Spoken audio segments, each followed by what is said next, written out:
today's show, Harold's going to direct, Bill's going to do some trapping, and I'm going to show you how to use a propane torch safely.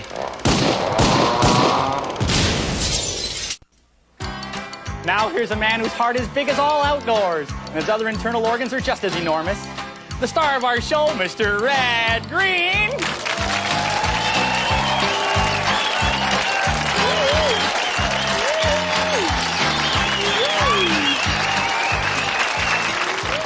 Thank you very much. Certainly hope you weren't eating dinner during that intro. Uncle Red, that's shock television. That grabs the audience's attention. You see, that's what this show needs, is pace, action, and movement. Visual dynamics. Pan in, pan out. Dolly, trucking. Harold.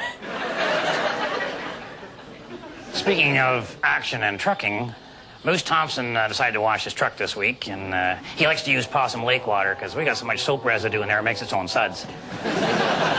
Sometimes, you know, it even leaves a nice layer of wax on your fenders. It can oil your door hinges, too. It's really good. Yeah, if it would wrap things in a layer of duct tape, I'd throw you in there, Harold. So anyway, Moose put his truck right down on the dock, which I thought was a little foolish because that dock is not very level. I've seen flatter roller coasters. Yeah. Well, Moose thought about it, so he got some logs to put, you know, in front of the wheel so she wouldn't roll. Unfortunately, he took the logs out of the dock cribbing, so the whole thing kind of collapsed on it. Well, you know, life's like that, isn't it? Well, yours is. So what we're going to do now, we have to have a dock. Well, we're going to build a new dock, Harold. We've already got a brand new crib foundation, formerly known as Moose's truck. And I would say by sundown tonight, the guys are going to go out and scavenge lumber, and we'll have enough for a brand new wooden dock. And everyone else who lives around the lake is going to be missing wood from their dock. Well, that's just part of the price of having a cottage up here.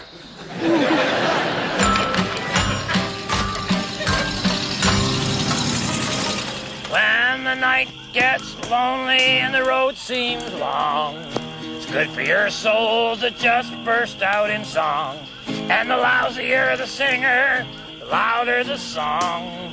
'Cause if you sing loud enough, maybe the audience will think it's the band that's wrong.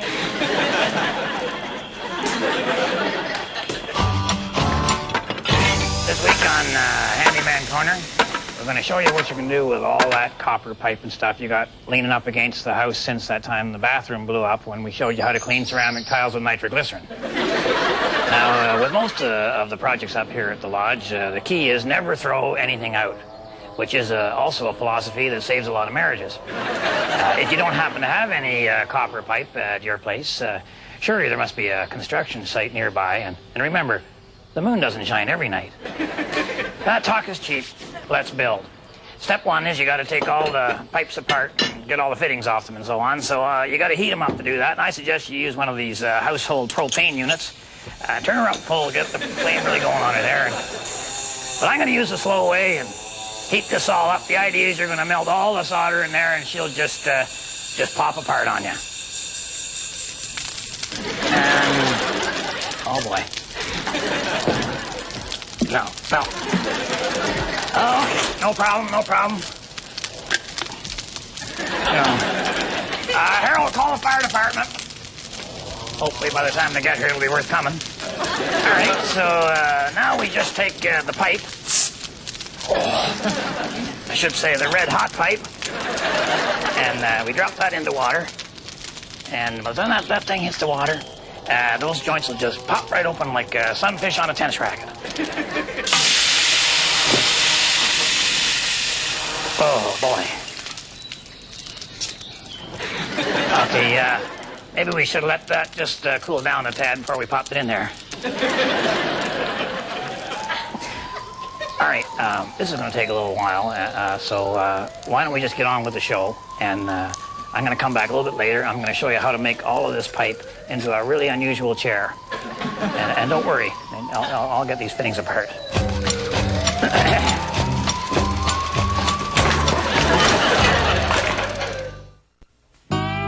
And now it's that part of the show where we expose the three little words that men find so hard to say.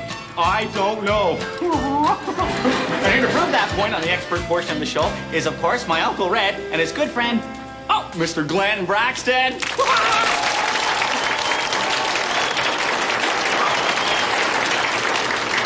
Here we go. Letter number 1. Dear experts, I'm a bit overweight. But then who isn't? Oh, I'm not. Not me, huh? No, you know, Big bones. that's all that is. Yeah, working with that. Yeah, it goes on. I'm interested in shedding a few pounds. What would you say is the fastest, easiest way to lose weight? Good question. Oh, okay, yeah. Actually, my 3 oldest girls are always on some sort of diet or something. And I don't know why, though. I mean, you've seen them. I mean, they're not really overweight at all, are they? No. They're slender. They're svelte. Yeah. They're svelte. Oh, yeah. Yeah. Oh, your oldest daughter, she's like Christina Applegate and Michelle Pfeiffer and Cindy Crawford all just rolled into one. Well, you know, Harold, I could introduce you to. No, thanks, though. I mean, you know, she's right out of my league, you know. She's much bigger, older. Then it's not just right. Well, you know, she did say that she had a little crush on you.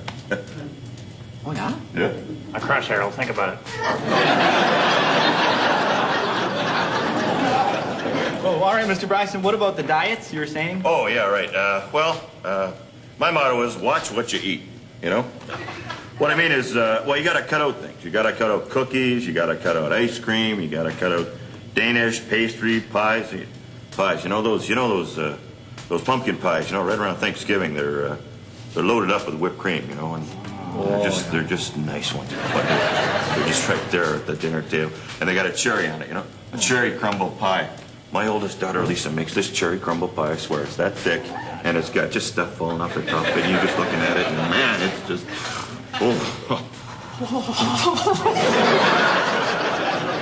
Well, that's tough. Yeah, I hope that answers your question, viewer. I'm hungry. It is autumn, hunting season. In the scrub, a nervous creature cowers, eyes wide with fear, trembling, lost, afraid, jumping at every sound. But Mother's always twitchy on opening day. And there we go.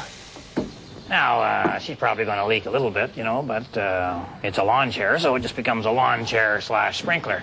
Then you hook your garden hose up there to the inlet up in the top corner, and, oh, don't forget your water safety. And then what you do is you use this valve here to bleed all the air out of her. And once she's full of cold water, by golly, you're going to be cool as a cucumber all summer long. Or, you know, if you live next door to a brewery, you could just run the hose into one of them big beer vats of theirs.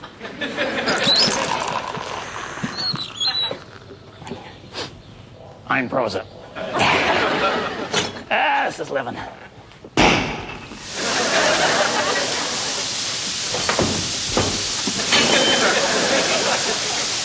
Yeah, beer will do that to you.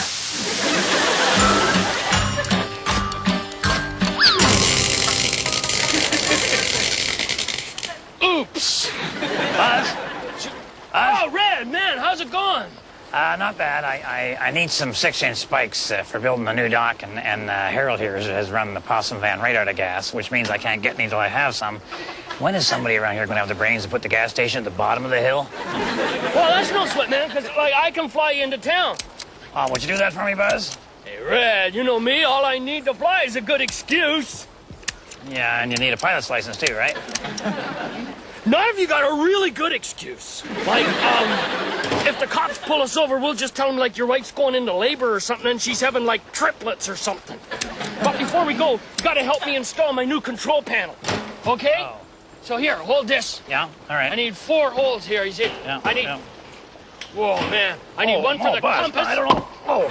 And one for the altimeter. Oh. And one for the tachometer. Oh. And this one's for the ashtray. Oh. Great. Now, instruments. We need instruments. Yeah. Can't go flying without instruments. No. Let's rock and roll. Buzz, shouldn't those be hooked up to something? Yeah. No, you see, you only need these in the plane, right? In case the cops pull you over. Buzz? Yeah. How do cops pull you over when you're flying in a plane? With guns. You know, I just had an idea. Instead of me going to town, what about Harold here? Can go with you, and then I can stay and supervise the new cribbing for the dock, you know. Yeah, okay, but I don't want him throwing up on my windshield like he did last time. Just fly low, and if he has his helmet on backwards, I think he'll be fine. Oh, okay. All right. Let's go, Harold? Harold? Harold? Where'd the doofus go? Harold? Harold! Come on, Harold, go with the nice man.